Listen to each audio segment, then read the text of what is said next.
Hello and welcome back to Gaffy's Grinds. This is video 9 in our series on electricity for junior cycle science.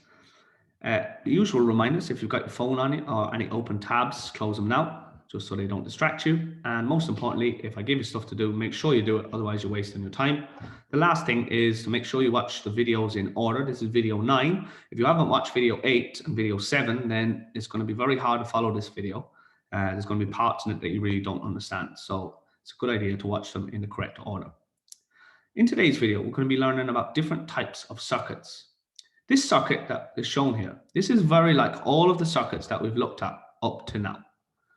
Okay, it's the same as all the circuits we've looked up to now, because if I was to trace how the current flows in this circuit, I would show it flowing from the battery along the wires, and it would pass through ammeter 1, A1 means ammeter 1, then it would pass through the first lamp, then through ammeter 2, and the second lamp, and through ammeter 3, and then back to the battery and around again, and so on. That is the path it would take. It would pass through each component in series, like one after another. It's kind of like how you would watch a TV series. You watch one episode after the other. Well, the current would flow through one component after the other. So this type of circuit has all the components, and wires. They are connected in one continuous loop.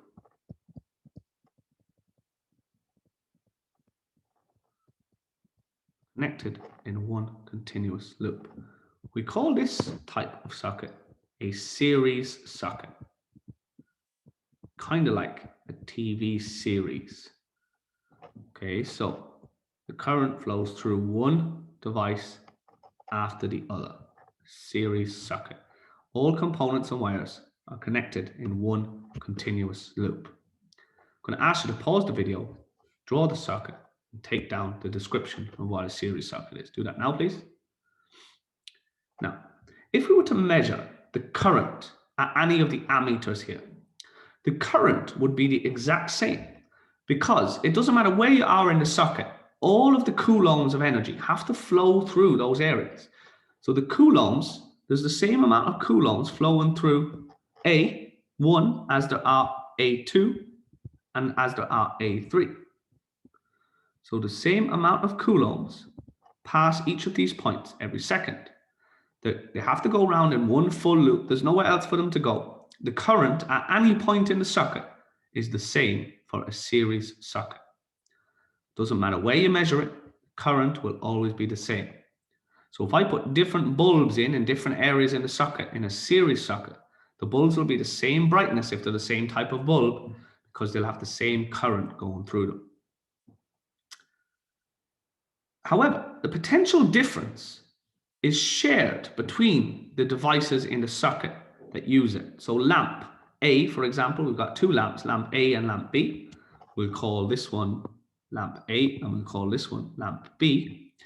Well, if there are 12 volts of potential difference coming from the battery, then it will be shared between the two lamps. So the first lamp, depending on the type of lamp, the first lamp might take 6 volts. If the first lamp takes 6 volts and transfers 6 volts of energy, then the coulombs can only transfer another 6 volts at the next bulb, because they've already been through bulb A and they've transferred some of their energy, so they can transfer the other 6 volts in the second bulb. So we say the voltage is always split between the devices in a series circuit. Now, the bulbs could be different from each other. Could be different types of devices. One could be a bulb, one could be a resistor, and so on. So we could have different voltages. So say if the first one took 10 volts. If the first one took 10 volts, what would you expect the second one to take? So on 3, I want you to speak your answer to the screen. 1, 2, 3. Hopefully, you said 2 volts. So like we said, the voltage that's being supplied by the battery is split between 2 devices or 3 devices or 4 devices, however many devices are using the energy, the potential difference is split between them. Now, again, it depends on what the actual devices are. Different devices take different amounts of volts. But note that the voltage in a series circuit, the amount of energy that is being transferred by each coulomb of electrons, is split between the devices for a series circuit. All right, it's time to do some practice now. Let's have a look over here. All right, let's start with question 1. I want to pause the video and do question 1 now, please. Okay, so you should only be watching the video if you have paused and done question 1. You have to draw a circuit with 1 cell and 2 lamps. This is what you should have. You should have a cell, so a short terminal and a long terminal. We then have the wire flowing out, and we have 2 lamps. Here's 1. Now, why is it doing that? I don't want it to do that. Sorry. Here we go. Here is 1 lamp. Here is a second lamp, and then it's connected back to the battery. All right, that is your circuit. All right, so well done. If you did that, correct it. Good. So 1 cell and 2 lamps. Second question. Let's have a look at the second question. The cell has a potential difference of 10 volts. So I'm going to write that on my cell. On my cell, you should do that too. One of the lamps has a potential difference of 6 volts. So it's this one, 6 volts. What is the potential difference across the other lamp? So pause the video, write down your answer now. Okay, you should have said 4 volts. If you said 4 volts, well done, good job. The next one gets a little bit more complicated. It says the first lamp has a potential difference of 6 volts. It has a resistance of 2.4 volts. It's asking you, what is the current through that lamp? So you've been asked to find current, and you know the potential difference and the resistance. If you know how to get that started, go ahead, pause the video and do it. Okay, if you don't have an idea how to start it, then I'm going to show you how to do it. Okay, right. You will have to have watched the last video to be able to do this. So it's really important. If you haven't watched the last video, you need to go and do that first. You're definitely not going to be able to do this if you haven't watched the video that came before this one. All right, so first of all, we know the potential difference is 6 volts. Symbol for potential difference is V. V equals 6 volts. Resistance, R, equals 2.4. And we're being asked for the current, I. We don't know the current, so we have to find it. So I showed you in the last video a way of calculating this using my DESCU method. D-E-S-C-U. So if you didn't know how to get this started, and now I've helped you, maybe you can do it now. So pause the video, try and do this sum for me. Okay. I'm going to do the first 2 lines for you, and then I'm going to expect you to definitely be able to do the rest of it yourself. D stands for data. So data from the question. Well, I've just wrote my data. I've wrote that V equals 6 volts. I've wrote R equals 2.4 ohms. And I've written that I is unknown. It's question mark. That's how we start it. The next line, E, stands for, sorry about this now. My screen has just crashed, so I'm just going to pause. And we're back. E is equation. So this is where you have to know the equation that links V, R, and I. So I'm trying to find I. So the equation that links V, R, and I, you should know, is I equals V over R. That is Ohm's law. That is a formula that you guys must know. I showed you where it comes from 2 videos ago. Ohm's law. Now, I expect you guys to be able to finish that. S means substitute, C means calculate, U means unit. Let's find the answer, please. Okay, pause the video. Now, you should only be playing if you have an answer there. Okay, if you don't, you really need to go back to the last video to see how this is done. Here comes the answer. There it is. If you got that, well done. 2.5 amps. Current is 2.5 and the unit for current is amps. Good. Let's look at the next one. What is the current through the other lamp? So you've got to use the same method. You've got to find the current through the other lamp. So I'm not going to help you as much this time. Find the current through the other lamp. You already found that the other lamp has a voltage of 4 volts instead of 6. So go and do this now, please. Okay, so you should only be watching if you have figured this one out. You use the DESCU method, and this is what you should have. Well done. If you've got current equals 1.66 amps. If you didn't get it right, pause the video, look at my workings and see what you did wrong. Good. Last question. 2 new lamps are used. Okay, interesting. We've got new information. 2 new lamps are used. One has a resistance of 3 ohms and the other has a resistance of 7 ohms. So we're talking about resistance. So we know resistance. We've got new lamps. If the current across both is 1.3 amps, the current is 1.3 across both. What is the potential difference for each one? So you've got to find the potential difference of each one. So you're going to have to do a DESQ for each bulb using Ohm's law to work out the potential difference for each one. Pause the video, do it now. And here are the solutions. Okay, so bulb A, you should have got 3.9 volts. That's for the one with resistance of 3 ohms. And bulb B, you should have got 9.1 volts. Well done if you got that right. If you didn't, pause the video and look at my workings now, please. All right. So that is series circuits. Now we're going to go back and we're going to look at another couple of things. Right. There's something I want to show you about this particular circuit. If I take this circuit and I'm going to use a red line, if I take a red line and I use it to show I'm breaking the circuit, if I snap the wire there, or if I break the connection at one of the ammeters or at one of the bulbs, if I basically break it anywhere, or if I stick in a switch and then I have the switch open, I've broken the circuit. If I break the circuit anywhere in a series circuit, basically the whole circuit's going to stop working because I don't have a loop for the coulombs of electrons to flow through anymore. That means if your house was wired like this, if one of your bulbs died, or if you flicked a switch in the sitting room, or if a wire got chewed on by a mouse, all things that happen regularly in homes, by the way, all the lights in your house are going to go off. All the electrics are going to stop working. So that will be no good. We definitely do not want our house to be wired like that. So there is a different kind of circuit which helps us get around this problem. So it looks like this. We have a cell or a power supply. It could be a cell or it could be a main. Sorry, I'm not going to put that in just yet. And it looks like this. We have wires that flow from your power supply, like this. And the same as before, we're going to draw connected to 2 bulbs. This is the first bulb. This. But then we make a second mini loop for the second bulb, like this. Okay, so this is a different type of circuit. This circuit has different loops and different junctions. This here is called a junction.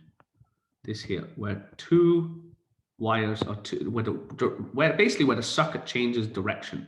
We call it a junction, where different wires meet like this. We call it a junction. Kind of like the junction of roads, where different roads connect together, different roads meet or join, change angles.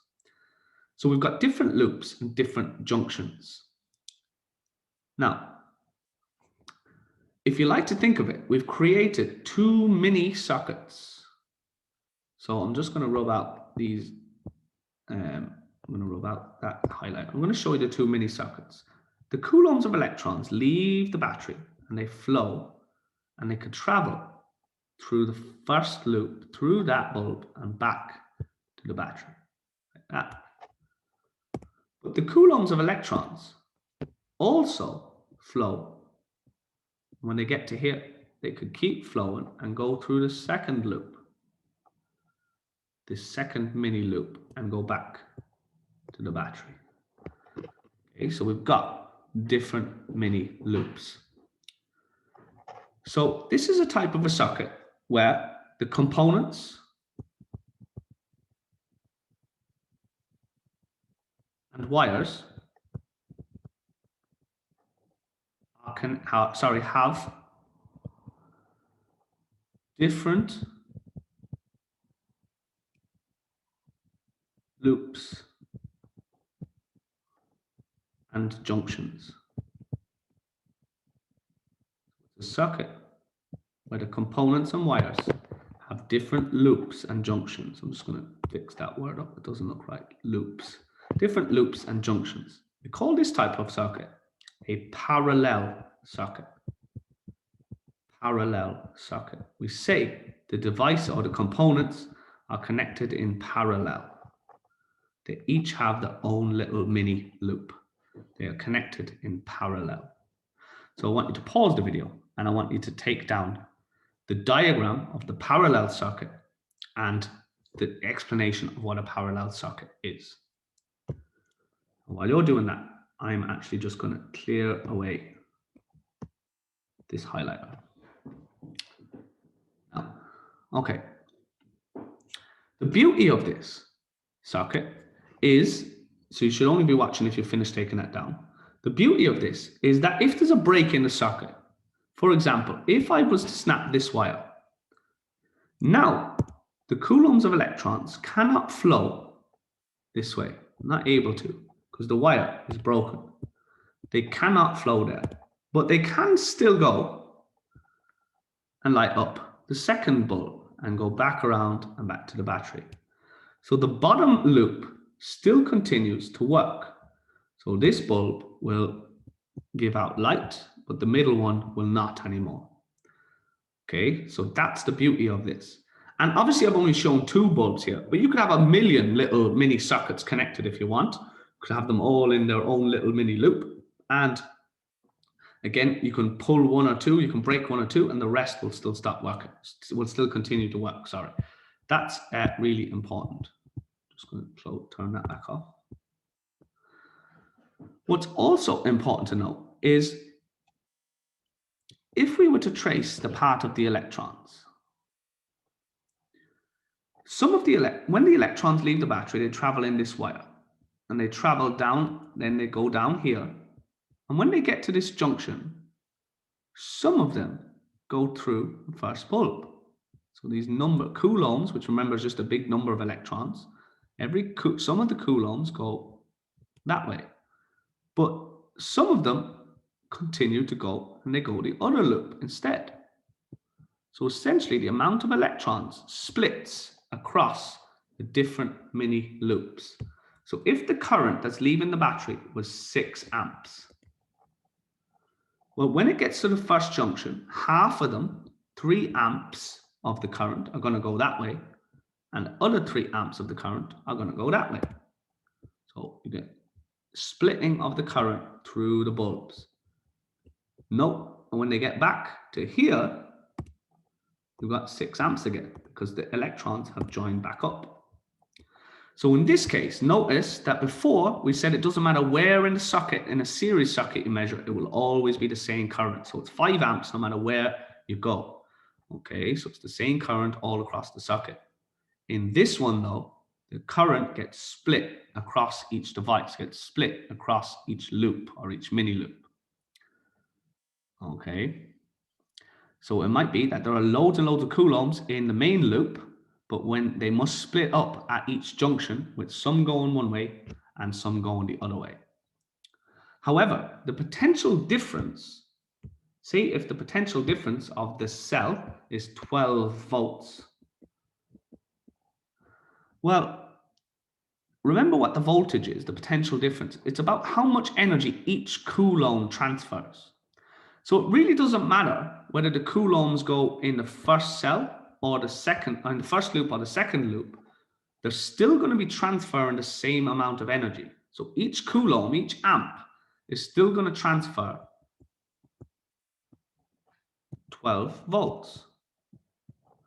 Okay, it doesn't actually matter that they're going in different directions. They're going to transfer the same amount of volts in each circuit. The reason why that's different from before is because the same coulombs up here have to go through A and B. So as the coulombs go around, if I was just to say there's 1 coulomb flowing here, this is 1 coulomb. Here, that 1 coulomb transfers half of its energy. And here, it transfers the second half of its energy. That's why the current is split, or the voltage is split in the series circuit. But in the parallel circuit, voltage does not get split. Each coulomb still transfers the same amount of volts. Okay, it doesn't matter which loop they go in. And if a circuit breaks, other loops will continue to work. Now notice we've already seen a device that we connect in parallel. And that is, if I'm just going to move this little thing down for a second, and you will recognize this, is that when we connected before a voltmeter, we drew it with its own mini loop. So we say the voltmeter is connected in parallel, because it's got its own little mini loop, in parallel across a lamp. Whereas the ammeter, here we see here, ammeters are connected in series in a loop. So you put them into the loop, they become in series with the rest of the circuit. The voltmeter is connected in parallel, its own little mini loop. Now, I'm going to talk about some rules here. Let's summarize our table here. So the first thing to think about is, how does the current change in a series circuit? How does the current change in a series circuit? If we measure the current in different places in a series circuit, how does it change? So I want to speak your answer to the screen on 3. 1, 2, 3. Okay. The current in a series circuit does not change. So it doesn't change. It's the same everywhere. Well done if you said that. How does the potential difference in a series circuit change? The voltage, how does that change in a series circuit? Well, it's shared between the devices. So if there's 12 volts from the battery, then each device will take a share of the volts. Okay, it's shared between the devices. It drops across each device because some of the energy gets transferred. Okay, so it would be, if it's 12 volts in the battery, it could be 6 and 6 in 2 bulbs, or it could be 10 and 2, so on, but it's shared between the devices. In a parallel circuit, how does the current change in a parallel circuit? So what happens to the current in a parallel circuit? So imagine the circuit in your mind. What does a parallel circuit look like? How does the current change? On 3, 1, 2, 3. Okay, the current splits at the junctions. Splits at junctions. So each time you get a junction and you get current can go one way or the other, half will go one way and half will go the other way. So it splits at the junctions. Well done if you said that, or something like that. Splits across the loops, you could say. It's the same. And last one, how does the potential difference in a parallel circuit change? On 3, 1, 2, 3. Okay, what you should have been saying, the voltage in a parallel circuit is the same across each loop. Okay, so it doesn't matter whether the electrons go, which loop the electrons go through, they will still transfer the same amount of energy. So same across each loop. These are some rules, and they're going to be important for you guys to remember when we talk about what happens in different circuits. So pause the video, make a note of the rules, what happens to potential difference in current across different circuits. All right. All right, we're going to do some questions together now. Okay.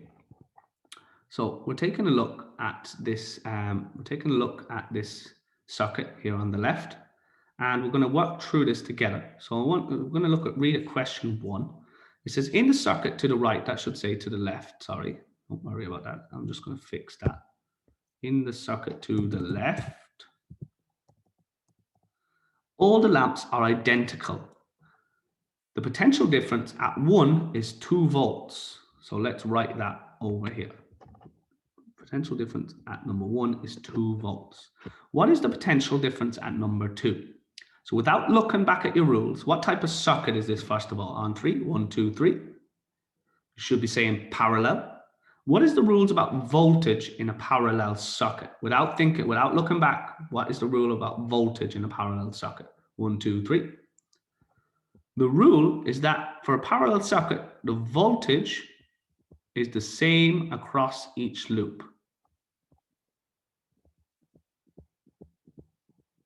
So the same amount of energy is transferred by each coulomb, whether it goes through the first loop, the second loop, or the third loop. So that must mean the potential difference at 2 is also 2 volts. So 2 volts is the answer to number 1. What will be the potential difference at number 3? Pause the video, write down your answer now. So write number 2, write down your answer.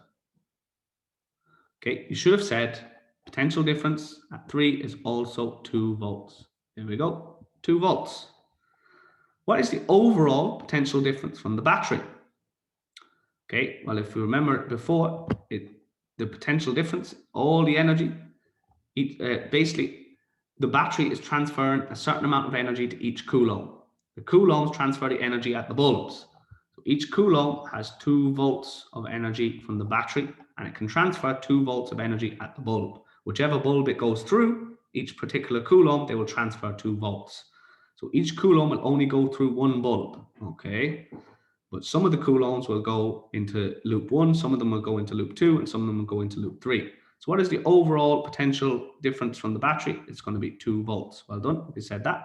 Let's look at number 4. If bulb 1 breaks, what happens to bulb 2 and bulb 3? So let's just say the purple highlighter shows that bulb 1 is broken. What happens to bulb 2 and bulb 3? So I want to pause the video and write down your answer. Okay, well, this is a parallel circuit, and bulb 2 and bulb 3 have got their own mini loops. Bulb 1 breaking breaks the circuit for bulb 1, but it doesn't break the circuit for bulb 2 and bulb 3. So what happens to them? Nothing. They continue. They keep working. Okay. They keep working. Okay. This is the great thing about a parallel circuit. They keep working. What about number 5? The current coming from the power supply is 12 amps. What is the current at 1, 2, and 3? Okay, I'm going to show the current using a red marker. 12 amps is the current coming from the power supply. What happens in a series circuit when the current gets to a junction? On 3, speak your answer to the screen. 1, 2, 3. Okay, the current splits at a junction. Now it's going to have to split into 3. So 1/3 is going to go through here. Number 1. What's 1/3 of 12? On 3, speak your answer to the screen. 1, 2, 3. Okay, 4 amps is what you should have said. 4 amps goes through number 1. 4 amps of current go through number 2. And 4 amps of current go through number 3.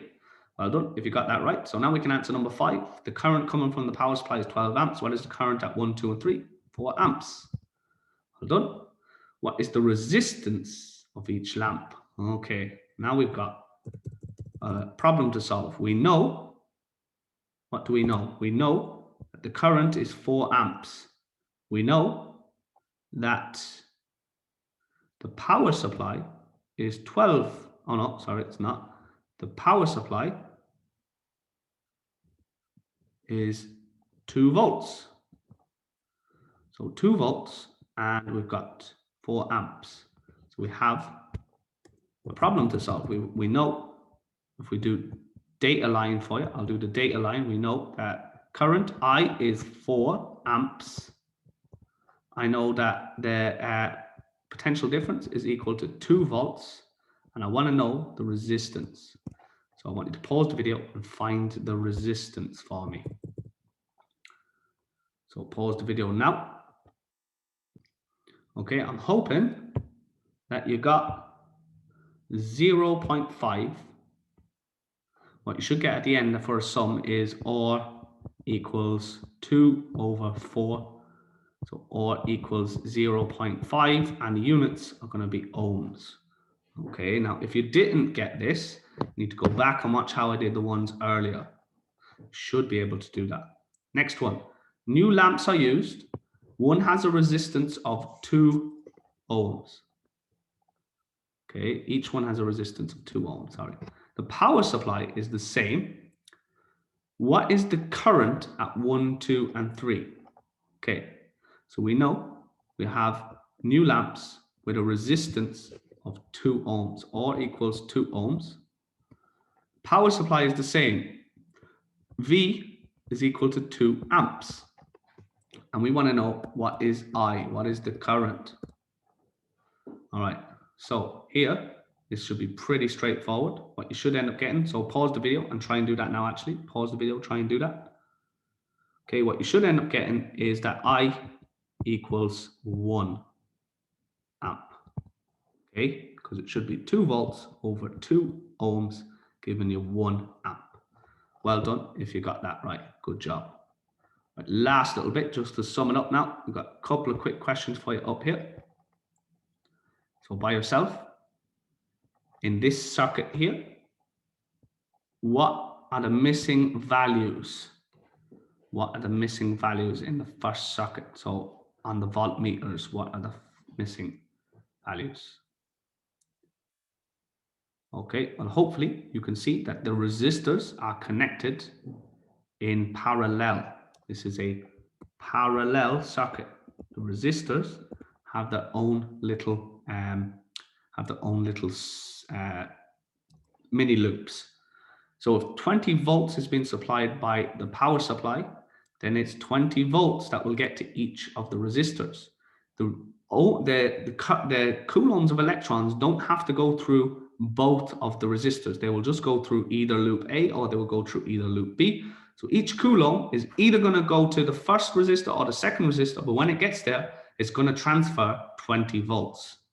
So 20 volts is the answer. Well done if you got that right. If you said 10, then you're thinking about this wrong. You need to go back and check your rules for parallel circuit again. Let's take a look at this one. Is this a parallel or a series circuit? Think about that. Now, assuming the two resistors are the same, so the two resistors are the same, what are the missing values and give a reason? Okay, so pause the video and see can you write down an answer for that now. Right, don't forget to write down your reason. So write down the missing value and a reason. But the missing value, you should have said, was 8 volts. Why? Well, the power supply is supplying 12 volts. 4 of them are being used in the first resistor. And remember, the rule is that in a series circuit, the voltage is split across the devices. So the voltage is split across devices in a series circuit like this. When it's split, if 4 is being used by the first resistor, then 8 volts must be being used by the second resistor. Right, that's it, guys. That is series and parallel circuits. Make sure you know the difference.